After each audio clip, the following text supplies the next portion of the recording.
Buenas tardes. Saludos a todos los participantes. Mi nombre es Elena Casamayor Barreto. Yo soy médico radiólogo intervencionista del Instituto Nacional del Niño de San Borja.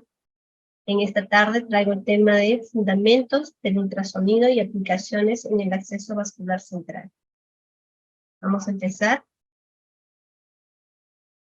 Acá tenemos los objetivos de la presentación. Vamos a presentar los conceptos básicos de la técnica ecográfica. Como segundo punto, el funcionamiento del ecógrafo, la optimización de la imagen. Vamos a conocer sobre los transductores y los artefactos que pueden presentarse. Parte del lenguaje ecográfico, y vamos a finalizar con las ventajas e inconvenientes de la técnica. Como primer punto, en relación a los conceptos básicos, primero nos ubicamos en el espectro electromagnético. Sabemos que la energía viaja en ondas, y las ondas pueden ser desde longitudes muy bajas hasta longitudes muy amplias.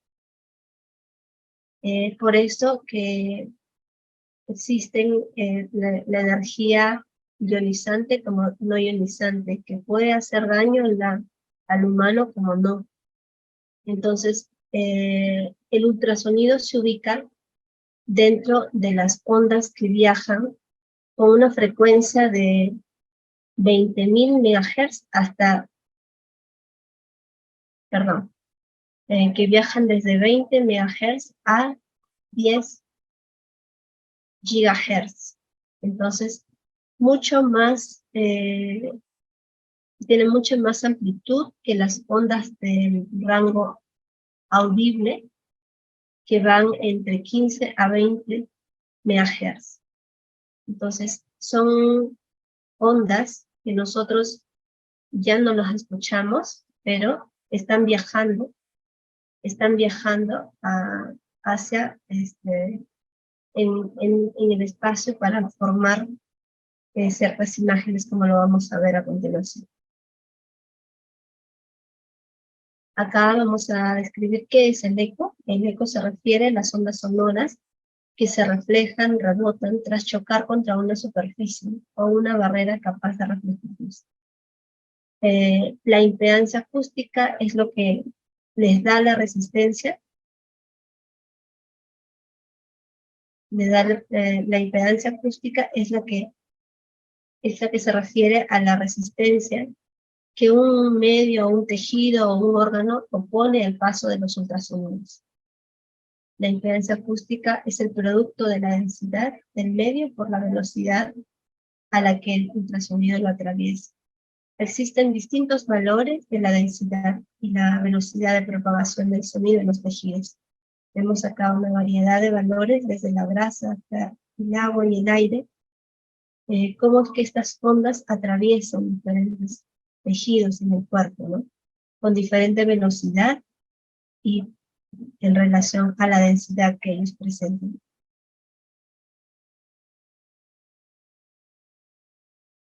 Vamos a ver algunos términos como absorción. La absorción se refiere a cuando este eco llega a un cuerpo, a una superficie, produce vibración en las células, los componentes de este tejido, y esto va a generar calor. Entonces, eso se refiere a la absorción. Llega el eco hacia el cuerpo y es absorbido. El otro término es reflexión, cuando los ecos, al llegar al cuerpo, son reflejados y nuevamente van a ser recepcionados por el transductor. Refracción es el otro término que también es importante en este ultrasonido, ya que son las desviaciones de los ecos, desviaciones en diferentes direcciones, así como en este ejemplo. Van en diferentes direcciones, pueden ser reflejados. Esto se llama refracción. Finalmente, la atenuación es el producto de todo lo demás, ¿no? Todos los ecos que son administrados hacia un tejido van a sufrir o van a ir perdiendo la potencia de la señal al transitar por ese medio. Entonces, a mayor recorrido, mayor atenuación. También va a depender mucho de la densidad del medio donde se propaga, ¿no? Vemos acá en este ejemplo, la parte superior, cómo llega a mayor cantidad de X, pero hacia la parte inferior ya no van a llegar pocos X. La resolución es otro término que hay que tener en cuenta, ya que se refiere a la capacidad que tiene un equipo para representar dos puntos o dos interfaces muy próximas. Hemos escuchado mucho en relación a la resolución de un equipo, ¿no? Las mejores resoluciones son las que logran diferenciar dos puntos, ¿sí? Tanto en un plano axial como lateral, así como también una resolución dinámica cuando se da en movimiento. Si es que yo logro definir dos puntos separados en estas imágenes, pero podemos decir que el equipo es de buena resolución. Ahora, ¿qué es la ecografía? La ecografía es una tecnología muy usada actualmente, en la cual va a haber un transductor que va a generar una onda eléctrica. Dentro del transductor existen cristales piezoeléctricos que van a vibrar. Estos cristales van a presentar movimiento y en relación a ese movimiento van a aparecer las ondas de presión, las ondas de ultrasonido, que van a ser emitidas en forma de pulsos con similares características y dirección, hasta llegar a un cuerpo, ¿no? Y cuando llegan a un cuerpo van a presentar un pulso resultante. Como ya hemos mencionado, lo que sucede con los ecos, ¿no? Tanto como reflexión, refracción o absorción. Y todo eso en relación a la atenuación de un tejido. Entonces, cuando regresa este eco, nuevamente es captado por el transductor hacia producir una imagen. Acá vemos el segundo punto, que es ya el ecógrafo, el equipo que se va a utilizar. Vemos equipos desde estacionarios hasta equipos portátiles que pueden ser transportados a cualquier lugar. Dentro de su sistema tenemos que estos presentan un generador de energía. Estos funcionan con electricidad. Van a tener acá los transductores. Asimismo, van a tener los convertidores analógicos digitales, tanto de la energía en movimiento, energía mecánica, perdón, el convertidor analógico digital se refiere a que los transductores reciben el impulso eléctrico y estos, al presentar movimiento, van a emitir los ecos. Entonces, al emitir el eco y llegar hacia un cuerpo, estos son reflejados, son retornados, o sufren la refracción. Los ecos que regresan son los que van a producir la imagen. Esto es el componente del convertidor analógico digital, ¿no? Esta transformación de movimiento, electricidad hacia imagen. Entonces el equipo tiene también una memoria gráfica, más o menos 256 grises. En esa escala de grises es que se van a representar las imágenes. Presenta un monitor y finalmente un registro gráfico, un teclado en el cual van a haber diversos botones en los cuales nos van a ayudar a regular u optimizar la imagen. El tercer punto es la optimización de la imagen, que está en relación a la profundidad, la ganancia, foco y el Doppler. Vamos a tratar cada uno de ellos. Sabemos que cuando hay un tejido, un cuerpo, un órgano, una estructura vascular, puede estar desde una superficie hasta una parte muy profunda, ¿no? tejidos muy profundos. Entonces, el mismo transductor, el mismo equipo, nos ayuda a regular esa profundidad. A mayor profundidad, tenemos que observarlo con una vista más panorámica, va a haber una menor resolución. Pero cuando intentamos ver que lo profundo se haga más superficial, vamos perdiendo la resolución, pero podemos ver estructuras muy profundas, ¿no? Para poder tener accesos. La ganancia se refiere al balance de grises de la pantalla. Acá hay un ejemplo de una ganancia óptica, de una ganancia óptima, y acá tenemos una sobreganancia y una ganancia inferior, ¿no? Vemos un poco una imagen más pálida y una ganancia inferior, o vemos acá más tonalidad de gris, mucho más oscuro. Entonces, el mismo equipo tiene cómo regular esta ganancia. Asimismo, existen unos botones que nos ayudan a regular las ganancias tanto superficiales como profundas. Al mover estos botones, vemos cómo se pueden modificar los grises.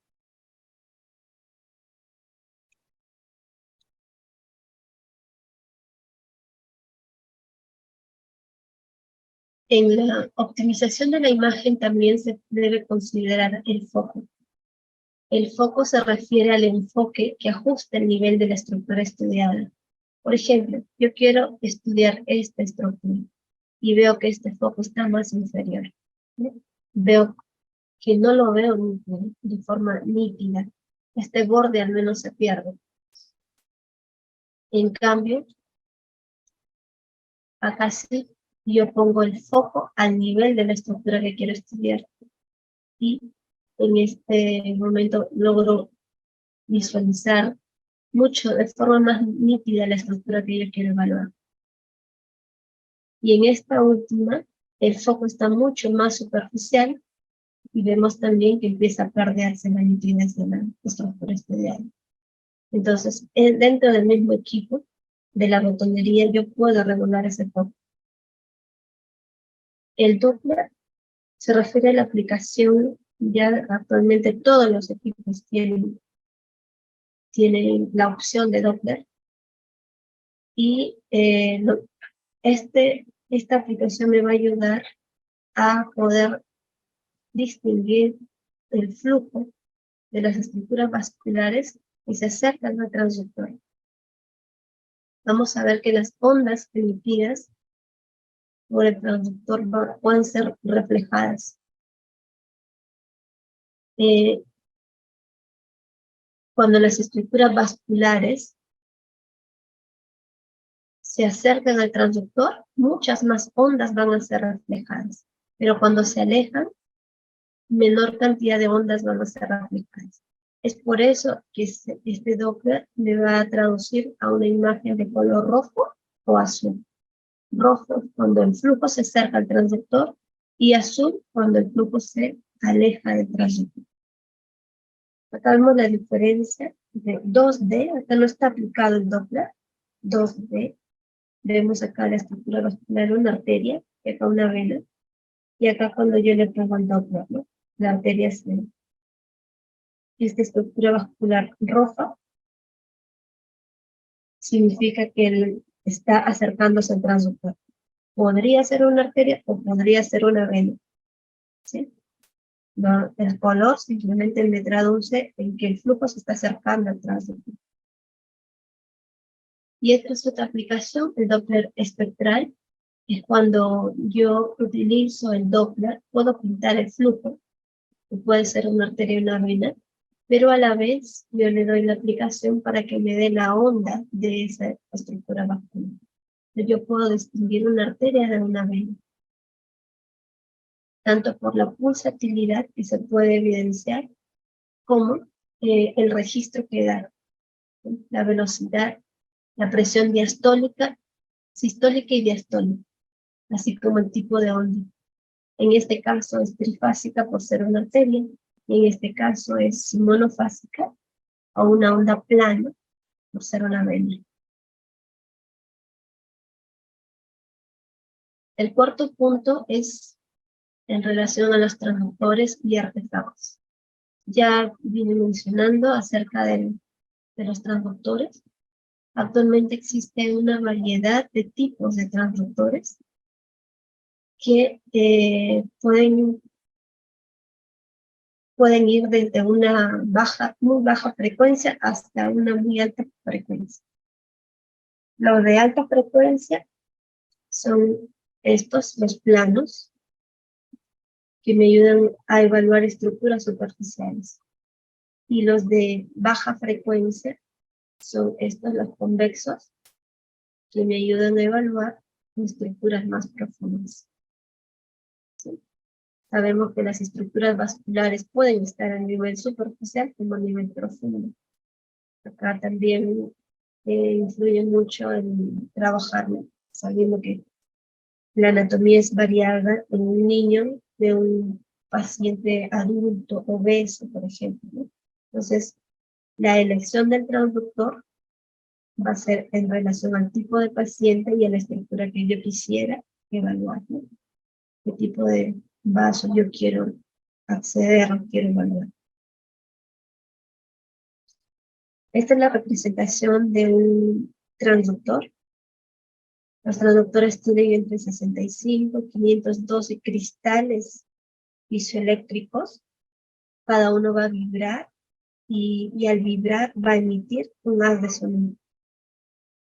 Y estos, al ser emitidos, van a chocar contra tejidos que van a generar interferencias, ¿no? Patrones de interferencias, y luego van a retornar a este transductor. Entonces, esa es prácticamente la parte más importante de un ecógrafo. En relación a eso, es que se da la transformación de energía, tanto eléctrica, mecánica por el movimiento de los cristales, emisión de ondas y luego el retornar. Nuevamente reciben los ecos y se transforma este movimiento en energía eléctrica para traducir a una imagen. Ahora vamos a ver los artefactos. Los artefactos son los ecos que aparecen en la imagen, pero que no se corresponden, ¿sí? No se corresponden en localización, en intensidad, o no corresponden a las estructuras evaluadas, exploradas en un paciente. Vamos a ver que existen diferentes tipos de artefactos. Por ejemplo, los de resolución axial o lateral, artefactos de atenuación, las sombras acústicas, las sombras de refracción, el realce acústico, y los artefactos de propagación, reverberación, o las de cometas y refracción, como las imágenes en espejo. Vamos a ver acá algunos ejemplos. Reverberaciones. Acá un haz de sonido incide en unas interfaces de diferentes medios, ¿no? Dos medios, por ejemplo, entre un sólido ecogénico y el área de pulmón. Acá tenemos al hígado y acá tenemos al pulmón. Entonces vemos acá un artefacto de reverberación. En esta interfaz vamos a ver que se produce este artefacto y no voy a lograr delimitar con exactitud uno de ellos, ¿no? El borde de ellos. Acá este es otro ejemplo, un artefacto de reverberación que se da entre tejido sólido y hueso. ¿Sí? Acá vemos la imagen que se pierde. Es un artefacto de reverberación. Aquí también, al entrar la aguja, vemos acá aparece un artefacto, ¿sí? Sólido contra esta densidad de la aguja, que es muy, muy denso, ¿no? Como el hueso, más o menos. Entonces va aparece este artefacto, como si estuviera una hoja más gruesa, ¿no? Sin embargo es la misma, es solo un artefacto. El refuerzo acústico posterior es otro artefacto que nosotros conocemos, se da en estructuras quísticas o líquidas. Entonces, acá, por ejemplo, estamos viendo estructuras vasculares y vemos que en la parte posterior hay mayor ecogenicidad. Entonces, significa que los ecos pasaron por la estructura vascular, no hay resistencia, el líquido permite el paso de los ecos, y en la parte posterior, que es sólida, ahí sí empiezan a presentarse como de forma más ecogénica, ¿no? Las ondas acústicas en cola de cometa, esta vemos cuando un eco choca con interfaces muy ecogénicas y no lo atraviesan, y entonces hacia atrás no se detecta la imagen. Estas son unas costillas, ¿sí?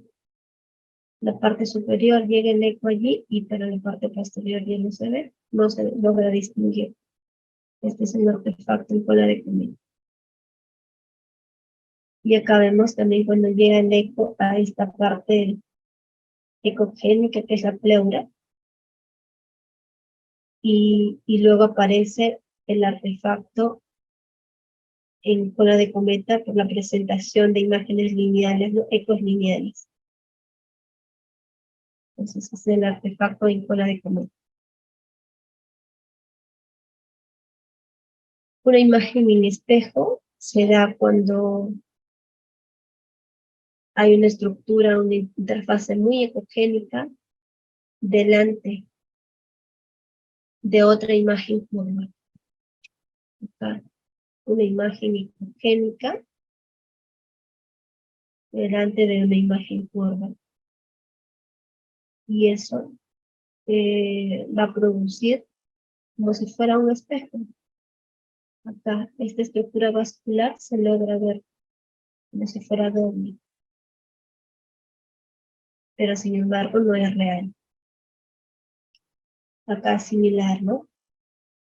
Una estructura ecogénica delante de otra que es curva. Una estructura ecogénica delante de otra que es curva. Es una estructura vascular, se ve como si fuera un espejo, ¿no?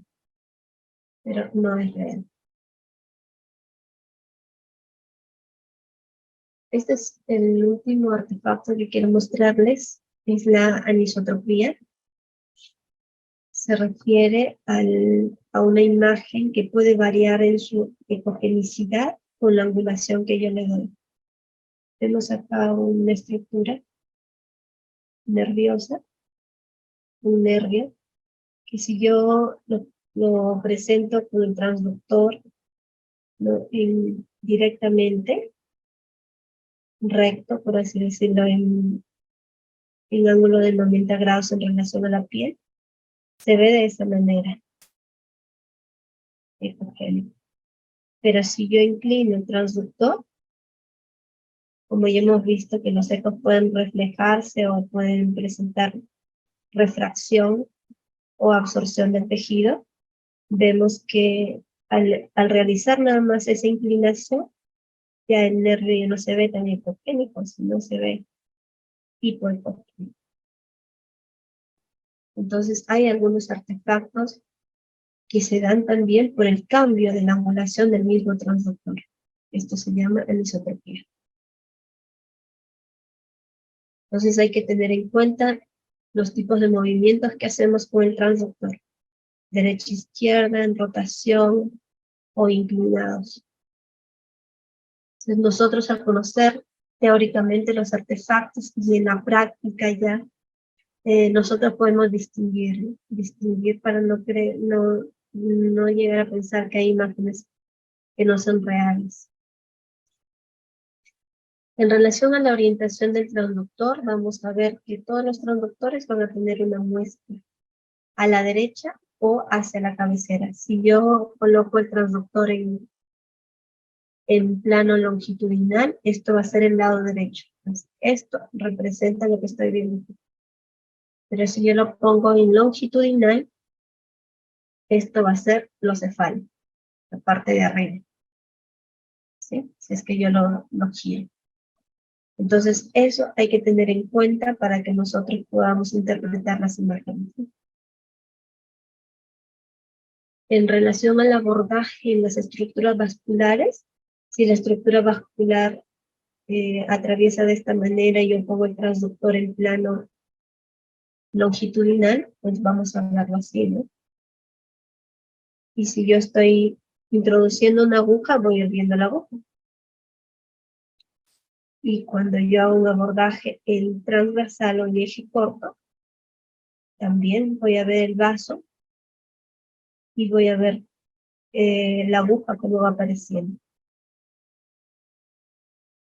Entonces existen dos formas de abordaje de la estructura vascular. El eje corto,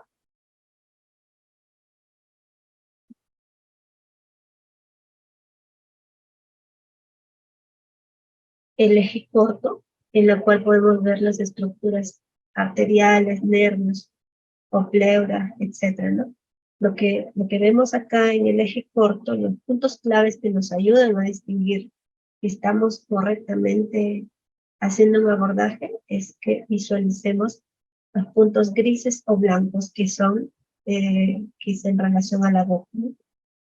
Vemos la deformación también, tanto de las partes blandas como de la estructura vascular. Y esta deformación va a desaparecer cuando ingresa ya la aguja hacia el vaso. La desventaja de este tipo de abordaje es que a veces no siempre vamos a lograr ver esta punta. Hay que manejar bien tanto la maniobra con el transductor como el pasaje de la boca.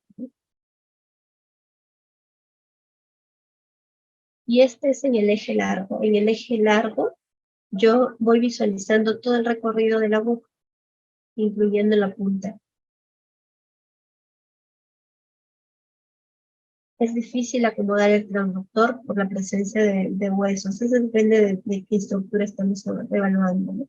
A veces los huesos están anatómicamente por ahí cercanos y entonces a veces pues no dejan ver a las estructuras vasculares.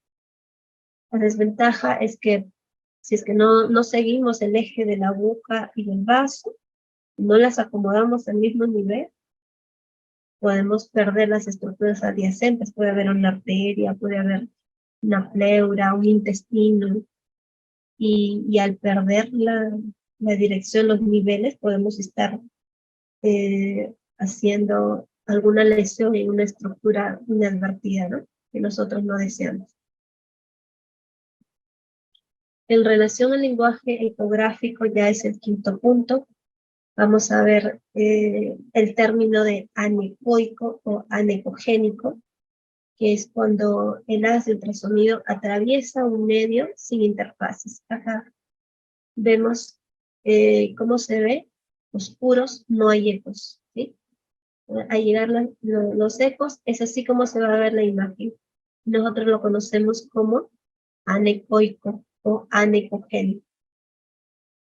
Acá la estructura del parénquima hepático, como ejemplo del término de hipoecogénico, es cuando el haz atraviesa interfaces con poca interferencia de impedancia, ¿no? Se ven grises. Y los grises también depende de la densidad de los cuerpos, ¿no? Por ejemplo, el riñón no tiene el mismo gris que el hígado o del páncreas, ¿sí? Entonces, los ecos pasan en poca intensidad y me van a traducir el gris, ¿no? Estructuras grisáceas. Eso se llama hipoecogénico. Y cuando el haz atraviesa interfaces con una gran diferencia de impedancia, el parénquima hepático, este nódulo y acá la pleura, entonces vemos que se ven más blancas, ¿no? Y entonces acá yo puedo decir los ecos son de gran intensidad. y por eso yo lo llamo hiperecogénico o hiperecoico. La ecogenicidad tisular va a ser variable en las venas, en las arterias, en los músculos, en la grasa, tendones, huesos, nervios. ¿Sí? Nosotros vamos a ver por el contenido y las paredes, vamos a diferenciar las estructuras. Anecoico es una vena. Esta es una vena y vemos que la pared prácticamente no es muy fina y si yo lo comprimo, pues es comprensible. Las arterias, el contenido va a ser igual porque ese contenido sanguíneo es anecoico, pero las paredes son más gruesas por el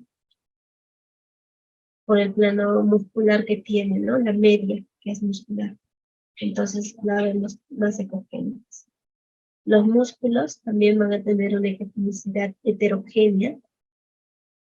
Los tendones son más hiperecogénicos, los huesos, las líneas hiperecogénicas.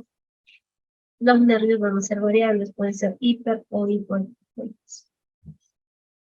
Finalmente, vamos a terminar refiriendo las ventajas y los inconvenientes de esta técnica. ¿Sí? Las ventajas es que pues, la ecografía es un estudio inocuo, puede ser rápido y bien tolerado, es económico, los controles se pueden hacer repetidos, hay un fácil acceso, puede ser desplazable porque ahora existen muchos equipos que son portátiles, es dinámico, yo lo puedo ver en el momento. También es ecopalpable, eso, por ejemplo, si hubiera un trombo en una estructura vascular, yo presiono con el transductor y yo puedo decir si es que hay algo dentro del vaso o no. Asimismo me sirve para evaluar los signos de Murphy o McBurney también, ¿no? O esto en relación con otros tipos de estudios, ¿no? Entonces, el mismo transductor me puede ayudar a complementar la información y ver si es que realmente el signo de McBurney o Murphy son positivos o no. Es reproducible cuando el que hace el estudio describe completamente la técnica o la persona que ve una imagen puede determinar qué tipo de corte ha sido, ¿no? En qué estructuras estructuras han sido evaluadas y reproducir la misma técnica en otro paciente o en el mismo paciente, ¿no? O sea, sí se puede reproducir si es que yo veo a detalle y yo soy acucioso determinando cómo se hizo el estudio anterior. Yo puedo hacer un estudio similar, ¿no? Puede hacerse funciones dirigidas, ¿no? Me ayuda a eso. Pueden ser en el momento funciones dirigidas. Y actualmente, pues existen ya los contrastes que se están utilizando, ¿no? en otros lugares, que también ayudan, ¿no? a poder definir los tejidos para ser abordados. En cuanto a los inconvenientes, el gas y las estructuras óseas, solamente yo puedo ver la superficie de ellas y en la parte posterior pierdo todo tipo de información. Eso es un inconveniente, ¿no? Que no solamente sirve para cierto tipo de evaluaciones. Pero cuando hay gas y hueso, no sirve, no ayuda. También es de baja especificidad, ya que yo puedo determinar una estructura, por ejemplo, una masa o un nódulo, pero el diagnóstico final, o sea, definir con exactitud si es maligno, benigno, ¿no? Hay niveles, por eso es que hay escalas ahorita en el IRADS, el BIRADS, ¿no? Y otras escalas que se dan, que hay niveles en relación a encontrar o definir que algo sea maligno o benigno, pero no siempre yo voy a poder definir, ¿no? Puedo caracterizar, pero no necesariamente yo con certeza voy a decir, este es un diagnóstico y este es otro diagnóstico. Entonces, por eso es que puede ser de baja especificidad. Y también el otro inconveniente es que es explorador dependiente. Importa mucho la capacitación de la persona que realiza el estudio, ¿no? Como conoce el ecógrafo, como conoce la botonería y sabe manejar y regular para optimizar la buena imagen y poder definir y llegar a hacer un acceso, un diagnóstico adecuado, ¿sí? Entonces, esto es la presentación que yo les he traído. Espero que se haya comprendido y pues vamos a estar en la práctica para poder resolver las dudas que tengan. Les agradezco su atención. Muchas gracias.